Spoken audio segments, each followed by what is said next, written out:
Intéressons-nous maintenant aux activités du ministère du Commerce avec la campagne de vérification périodique des instruments de mesure qui se poursuit. Elle a été lancée il y a quelques jours. Des agents sont sur le terrain pour sensibiliser et opérer des contrôles. Compte rendu la Sina Ouattara. C'est par la commune de Cocody qu'a débuté cette visite sur le terrain. Cette équipe est sur place depuis plusieurs jours pour permettre aux commerçants de soumettre leurs instruments et ainsi avoir la certification pour les transactions. Nous faisons la campagne de vérification périodique. Il appartient aux syndicats et aux opérateurs, aux commerçants de soumettre leur appareil parce que c'est une campagne de vérification comme la visite technique des voitures. Tous les détenteurs des instruments de mesure, c'est le moment de soumettre leur appareil.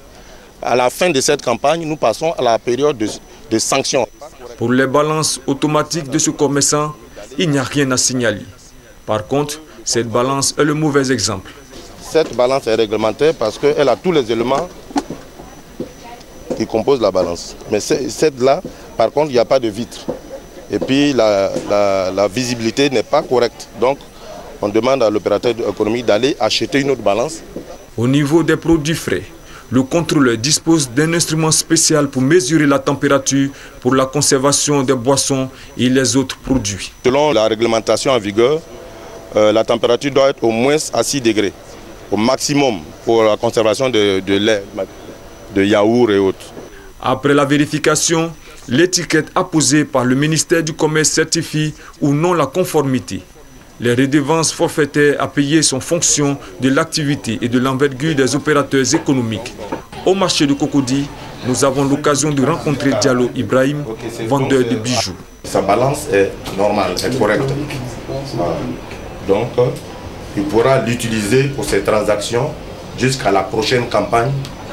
Voilà. Maintenant, nous profitons de l'occasion pour informer tous les détenteurs, tous les bijoutiers qui ne reconnaissent pas le bien fondé et l'action de l'administration, qui ne veulent pas soumettre leurs instruments, que c'est le moment, après le 28 février, nous passons à la période de sanctions. Restaurants, supermarchés et autres commerces utilisant des instruments de mesure sont concernés par ce contrôle. Nous avons le plaisir de recevoir le ministère du Commerce dans notre supermarché pour vérifier nos appareils de mesure, tous les autres instruments. On risque de nous faire payer une pénalité. Après cet exemple, direction la commune de Yopougon. L'équipe marque un arrêt pour nous montrer une station-service où elle est déjà passée. Dans le quartier de Ouassakara, à Yopougon, on constate par la lettre Z estampillée dans la cuvette que l'équipe est passée. Avec cette balance Roberval et ce poids, il faut être vigilant. Moi, mon balance est toujours normale. Quand les consommateurs viennent au marché payer ma viande, 1 kg, je lui donne 1 kg. 2 kg, je lui donne 2 kg. Demi-kilo, je lui donne 10 kg. Donc moi, mon kilo ne manque jamais. C'est toujours juste. C'est par la commune d'Adjamé que se termine cette intervention sur le terrain. Chez ce commerçant mauritanien, une vérification permet de voir que la mesure est correcte. Il doit cependant recevoir les agents dans quelques jours qui vont mettre le scellé sur sa pompe à huile au titre de l'année 2011. Cette vaste campagne se poursuit jusqu'au 29 février à travers tout le pays.